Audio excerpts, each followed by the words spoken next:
నమస్కారం, welcome to ASN news.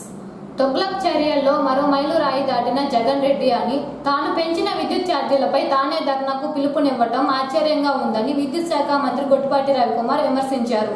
True of ఛార్జీల భారం ఖచ్చితంగా జగన్మోహన్ రెడ్డిదే అని, సీఎంగా జగన్ చేసిన పాపాలే ప్రజలకు శాపాలుగా మారాయి అన్నారు. పీపీఏల రద్దు, సోలార్ విండ్ పెట్టుబడిదారులను బెదిరించి విద్యుత్ లోటుకు కారణం అయ్యాడు అని మంత్రి రవికుమార్ ఆగ్రహం వ్యక్తం చేశారు. జగన్ హయాంలోనే విద్యుత్ వ్యవస్థ నాశనం అయిందన్నారు. 2 నెలల క్రితమే విద్యుత్ ఛార్జీలు పెంచాలని జగన్ రెడ్డి ఈఆర్సీని కోరారని, నేడు ప్రజలను తప్పుదోవ పట్టించేలా కూటమి ప్రభుత్వంపై ఆరోపణలు చేస్తున్నారన్నారు.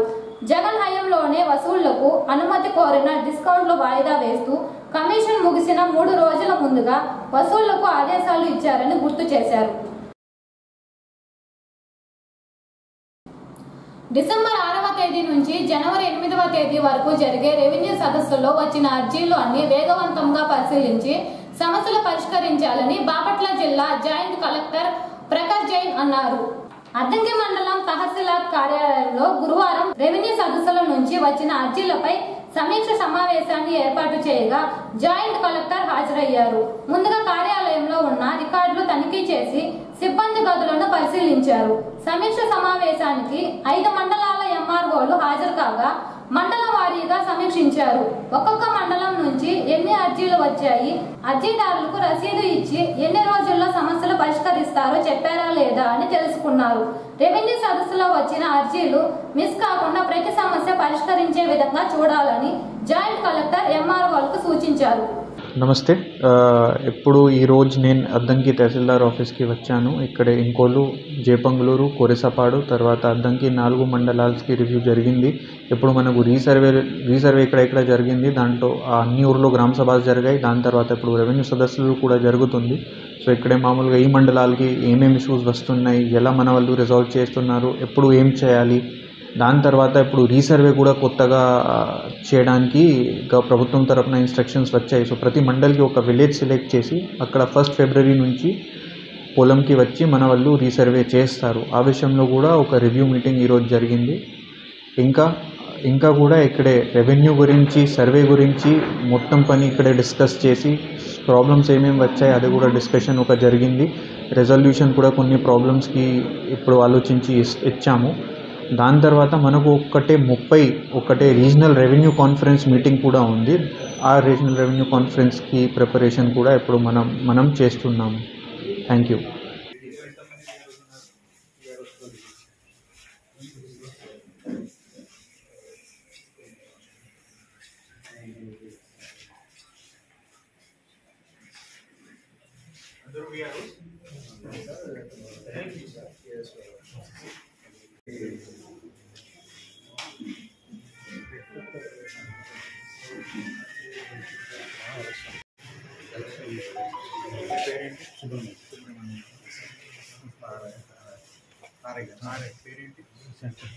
శంకర్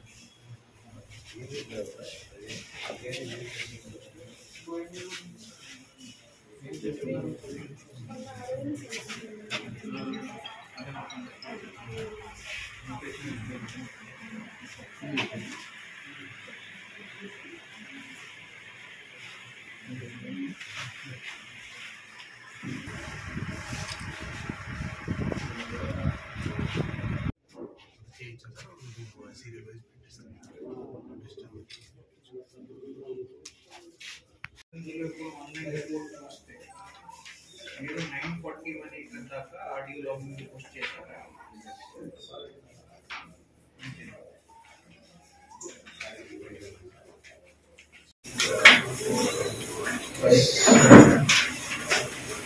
ఇప్పుడు 437 ఇక్కడ మీరు లాగిన్కి రాలేదు. ప్రతిరోజు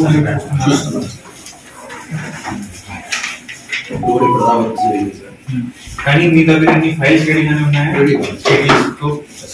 చెక్ లిస్ట్ అంటే డాటెడ్ లైన్ కి ఒక సెపరేట్ చెక్ లిస్ట్ ఉంది, సర్వీస్ నామ్ కి సెపరేట్ చెక్ లిస్ట్ ఉంది, ఫ్రీ హోల్డ్ కి సెపరేట్ చెక్ లిస్ట్ ఉంది. చెక్ లిస్ట్ రెడీగా ఉన్నాయి. స్కానింగ్ చేసే చెక్ లిస్ట్ పెట్టారు. షోన్ మోడల్ మొత్తం మీరు షోన్ మోడల్ లో కూడా పెండెన్స్ ఉంది కదా డాటెడ్ లైన్ లో. అంటే 2 విషయాలు సార్. షోనింగ్ లో ఇంకా అప్డేటెడ్ లోను 2 సిపిఐ పార్టీ ఏర్పడినప్పటి నుంచి నేటి వరకు ప్రజలకు అండగా ఉంటూ ఎన్నో సమస్యల మీద పోరాటం చేసి విజయం సాధించారని కాన్పూర్లో 3000 మందితో 100 సంవత్సరాల క్రితం సిపిఐ పార్టీ ఆవిర్భవించి నేడు లక్షలాది మంది కార్యకర్తలను చేర్చుకున్నారని సిపిఐ పార్టీ మాజీ ఎమ్మెల్సీ జల్లీ విల్సన్స్ అన్నారు. సిపిఐ పార్టీ ఆవిర్భవించి 100 సంవత్సరాల నేపథ్యంలో గురువారం అద్దంకి పట్టణంలోని సిపిఐ పార్టీ ఆధ్వర్యంలో ర్యాలీ నిర్వహించారు. ముందుగా పార్టీ కార్యాలయం నందు పార్టీ జెండా ఎగరవేసి ర్యాలీగా బయలుదేరి పాత బస్టాండ్ సెంటర్ కు చేరుకున్నారు. గడిచిన 100 సంవత్సరాలలో పార్టీ చేసిన పోరాటాల గురించి మాజీ ఎమ్మెల్సీ విల్సన్స్ వివరించారు. సిపిఐ పార్టీ డిసెంబర్ 26 క్రితం ఆవిర్భవించి ఎన్నో విజయాలు పొందారని, ప్రజా సమస్యలపై భారతదేశ వ్యాప్తంగా పార్టీ ఉన్నంత వరకు పోరాటం చేస్తూనే ఉంటారని విల్సన్స్ పేర్కొన్నారు. భారత కమ్యూనిస్టు పార్టీ భారతదేశంలో ఏర్పడి ఈరోజు 99 సంవత్సరాలు పూర్తి చేసుకొని ఈరోజు 100వ సంవత్సరంలోకి ప్రవేశించడం అనేది జరిగింది. నిజంగా ఈ యొక్క 1925వ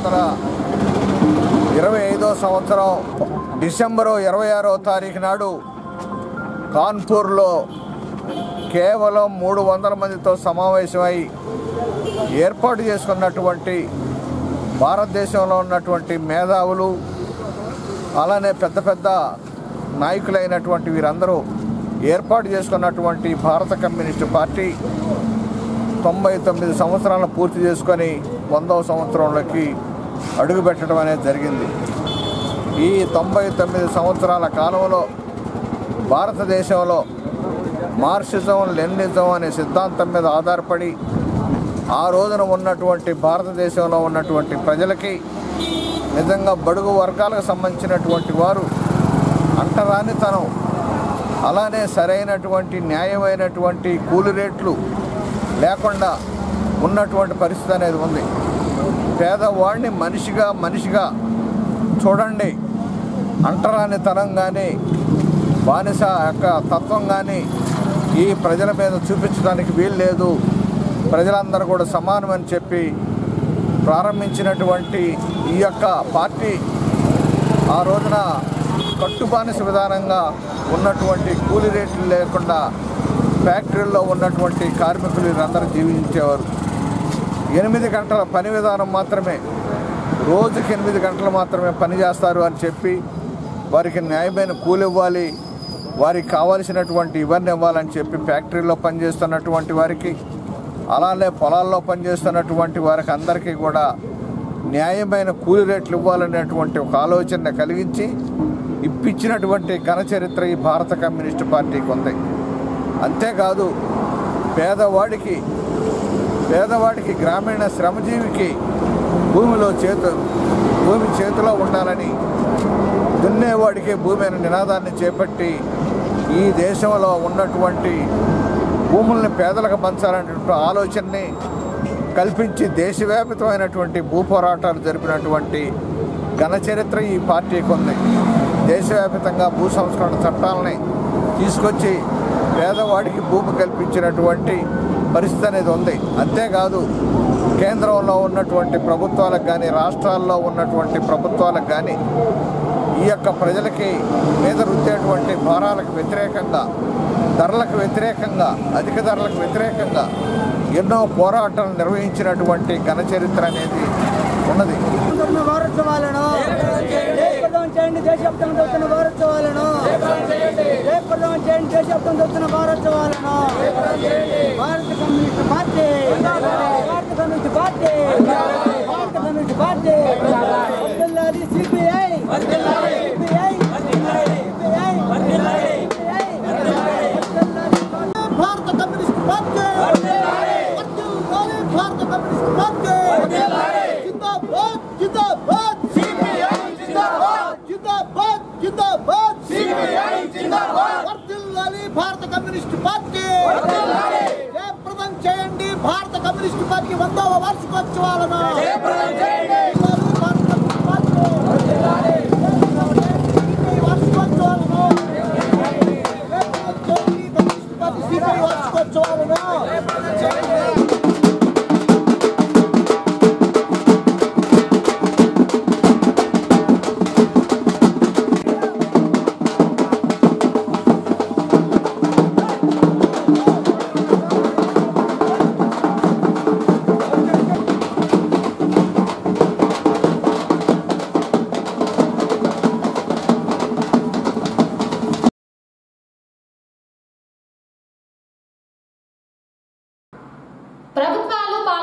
మారుతున్న కార్మికుల జీవన స్థితిగతులు మారటం లేదని, మున్సిపల్ కార్మికులతో చేసుకున్న ఒప్పందాలకు కూడా అమలు చేయటం లేదని సిఐటియు నాయకులు తిరుపతి రెడ్డి విమర్శించారు. అద్దంకి పట్టణంలోని మున్సిపల్ కార్యాలయం నందు పారిశుద్ధ్య కార్మికులు సమ్మె ఒప్పందాలు అమలు చేయాలని ధర్నా చేశారు. ముందుగా వారి డిమాండ్స్ పై నినాదాలు చేస్తూ నిరసనలు తెలిపారు. ఈ సందర్భంగా తిరుపతి రెడ్డి మాట్లాడుతూ, కరోనా సమయంలోనూ, వరద బీభత్సవాల్లోనూ, అత్యవసర పరిస్థితుల్లోనూ మున్సిపల్ కార్మికులు తమ ఆరోగ్యాలను, ప్రాణాలను పక్కన పెట్టి సేవ చేసినప్పుడు ప్రభుత్వాలు సన్మానాలు, సత్కారాలు చేయటం తప్ప వారి సేవలకు తగిన విధంగా జీతభత్యాలు ఇవ్వటంలో నిర్లక్ష్య వైఖరి ప్రదర్శిస్తున్నాయన్నారు. కనీసం కూటమి ప్రభుత్వం అయిన ఆయా ఒప్పందాలకు ఆనాడు చేసిన ఒప్పందాలు అమలు చేయాలని, లేని పక్షంలో ఆందోళనలు తీవ్రంగా ఉంటాయని హెచ్చరించారు. వర్కర్ల సమస్యల పరిష్కారం కొరకు గత సంవత్సరం 2023లో సమ్మె జరిగింది. ఆ సమ్మె జరిగిన సందర్భంలో గత ప్రభుత్వంతో ఒప్పందం కుదిరింది. ఆ ఒప్పందాన్ని సంవత్సరం గడిచినప్పటికీ కూడా ఇంతవరకు అమలుకు నోచుకోలేదు. గత ప్రభుత్వంలో ఏదైతే ఒప్పందం చేసుకున్నారో దాన్ని వచ్చిన కొత్త ప్రభుత్వమైనా అమలు చేయాలి. అమలు చేయకుండా తాత్సారం చేస్తూ ఉన్నారు. మున్సిపల్ కార్మికులకు కనీస వేతనము 26,000 రూపాయలు ఇవ్వాలనేసి నిర్ణయం జరిగింది. దాన్ని అమలు చేయాలని, అట్లాగే చనిపోతే దహన సంస్కారాల నిమిత్తం కూడా ఇవ్వాలనేసి ఈ ఒప్పందాల్లో చేశారు. అట్లాగే చనిపోయిన కుటుంబ సభ్యులకు కాంపెన్సేటరీ ఉద్యోగాలు ఇవ్వాలనేసి కూడా ఆ సందర్భంగా చేయడం జరిగింది. అట్లాగే జీవో 36 ప్రకారము మున్సిపల్ ఇంజనీరింగ్ కార్మికులకు వేతనాలు ఇవ్వాల్సింది. అయితే స్కిల్డ్, అన్స్కిల్డ్ అనే పేరుతో కనీసము 12,000 నుంచి 15,000 రూపాయలు ఇస్తూ ఉన్నారు. ఒకవైపు ఏమో నిత్యావసర వస్తువుల ధరలు పెరిగిపోతూ ఉన్నాయి. అట్లాగే ప్రభుత్వానికి సంబంధించి కూడా కరెంటు ఛార్జీలు కానీ ఇతరత్ర భారాలు వేసే దాంట్లో కూడా ఈ ప్రభుత్వం ఏమి వెనకడుగు వేయటం లేదు. పెరిగే ధరలతో పాటు జీతాలు పెంచాల్సిన అవసరం ఉంది. ఈ ప్రభుత్వం మాత్రం కార్మికుల సమస్యలు పరిష్కారం చేయడంలో ఏమాత్రము చొరవ చూపట్లేదు. అట్లాగే ఈ కార్మికులకు సంబంధించిన ఫైలు, ఆర్థిక సమస్యలకు సంబంధించి ఫైనాన్స్ డిపార్ట్మెంట్కి పంపిస్తే ఆ ఫైలు కూడా వెనక్కి రావడం జరిగింది. దాంతో సమస్య మళ్ళీ మొదటికి వచ్చిన పరిస్థితి కొనసాగుతూ ఉంది. ఈ ప్రభుత్వం తక్షణమే మున్సిపల్ కార్మికుల సమస్యలు పరిష్కరించాలనేసి మేము సిఐటిగా డిమాండ్ చేస్తూ ఉన్నాం. ఈరోజు రాష్ట్ర వ్యాప్తంగా మున్సిపల్ కార్మికులు మున్సిపల్ ఆఫీసుల దగ్గర నిరసన కార్యక్రమాన్ని చేపట్టేదానికి ఒక ప్రత్యేకమైనటువంటి ఇది ఉంది.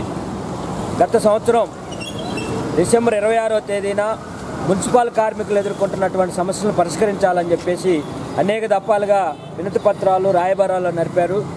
గత ప్రభుత్వం ఆ సమస్యలు పరిష్కరించలేదని చెప్పేసి ఆ ప్రభుత్వానికి వ్యతిరేకంగా నిరసనగా ఈరోజు డిసెంబర్ 26వ తేదీన రిలే నిరహార దీక్షల్ని ప్రారంభించడం జరిగింది.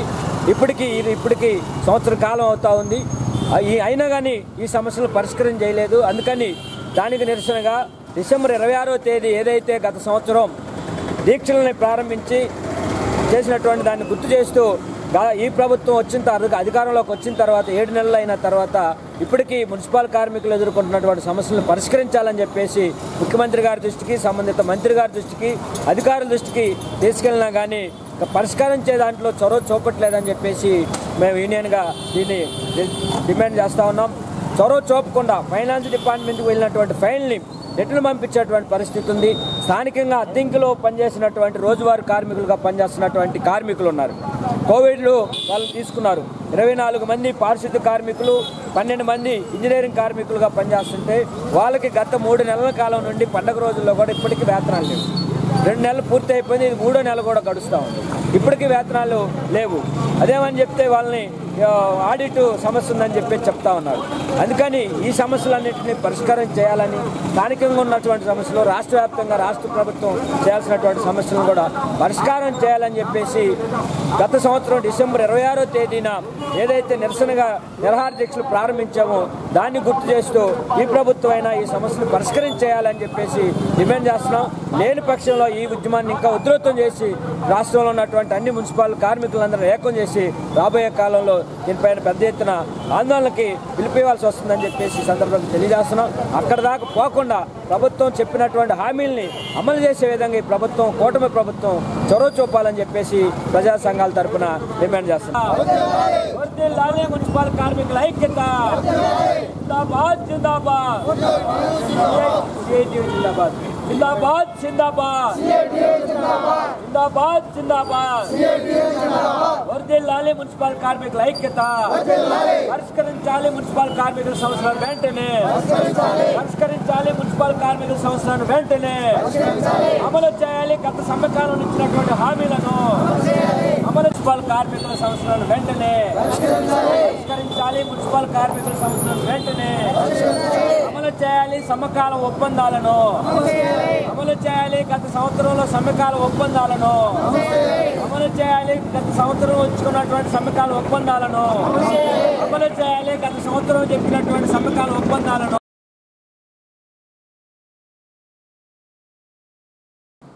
రబీలో పంటలు సాగు చేసిన రైతులు ఈ పంట నమోదు చేసుకోవాలని, తద్వారా ప్రభుత్వ పథకాలకు అర్హత ఉంటుందని, రబీలో సాగు చేసిన వరి పంటకు బీమా చేయించుకోవాలని అద్దంకి మండల వ్యవసాయ అధికారి వెంకటకృష్ణ అన్నారు. తుఫాన్ కారణంగా గత 3 రోజుల నుంచి వర్షాలు పడుతున్న నేపథ్యంలో గురువారం ఏవం వెంకటకృష్ణ మండల పరిధిలో వివిధ గ్రామాలలో పర్యటించి తడిసిన వరి పంటలను, కోత కోసి పొలంలో ఆరబెట్టిన వరి వద్దలను పరిశీలించారు. తడిసిన వరి మొలకలు రాకుండా ఉండాలంటే చేయవలసిన వాటి గురించి రైతులకు వెంకటకృష్ణ చెప్పారు.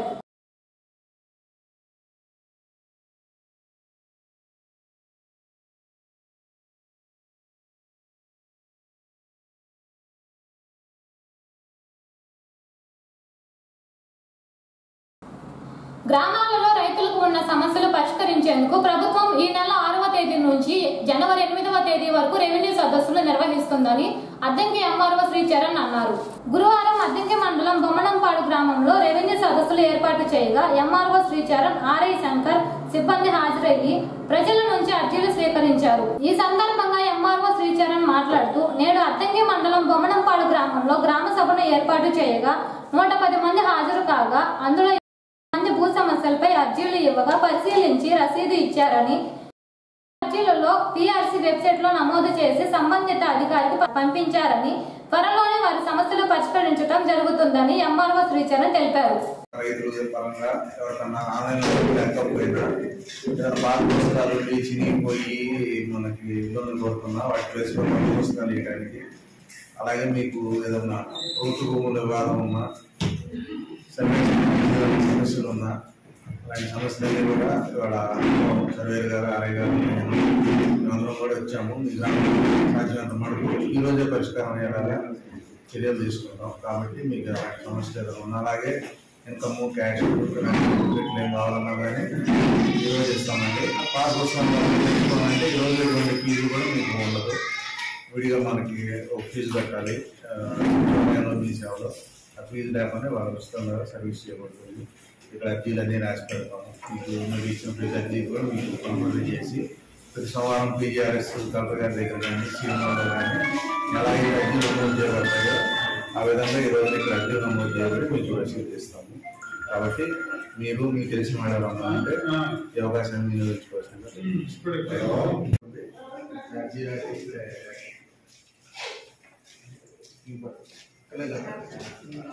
నోటరీ చేయించి అప్పుడు ఇచ్చాము. అది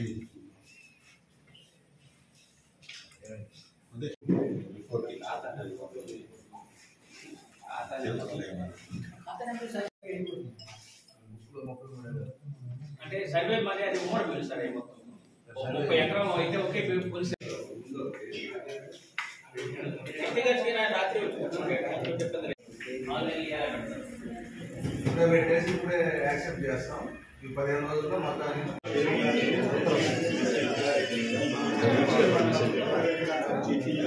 రెండో మంట ఆయన కనపడలేదు సార్.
ఈ నెంబర్ పోయి ఉండాలంటే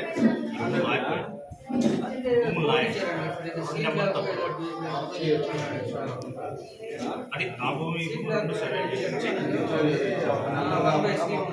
నా భూములు మొత్తం ఓకే.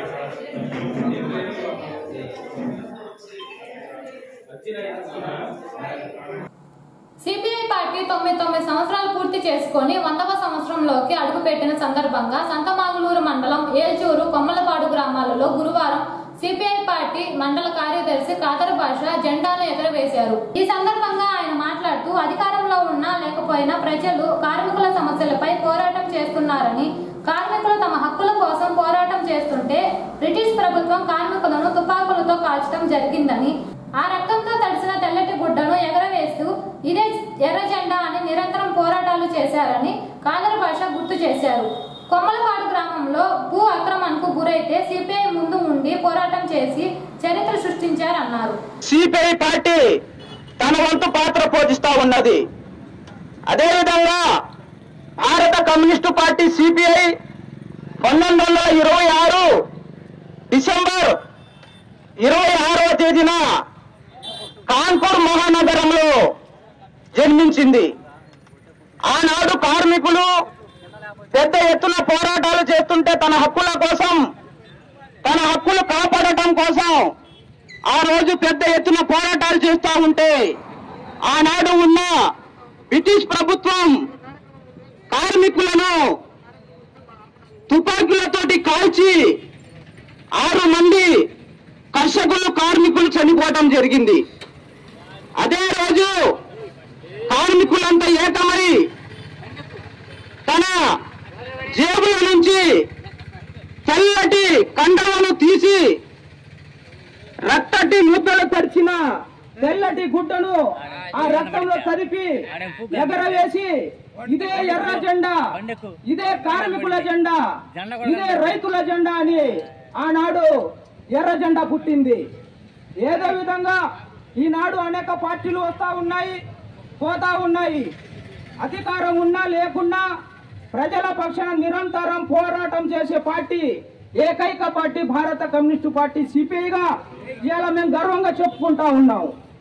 ఎందుకంటే మిగతా పార్టీలన్నిటి వాళ్ళు ఏర్పాటు చేసుకున్న జెండాలు, కానీ ఎర్ర జెండా మాత్రం పేదల రక్తంతో తడిసి ముద్దై కారుతున్న తెల్లటి గుడ్డను వారి రక్తంతో తడిపి ఆ ఎర్ర జెండాను పైకి ఎగరవేసి ఇదే ఎర్ర జెండా, ఈ జెండా ఉన్నంత వరకు పేదల పక్షాన పోరాటం చేస్తూ ఇవాళకి 100 సంవత్సరాలు అడుగు పెడతా ఉన్నాము.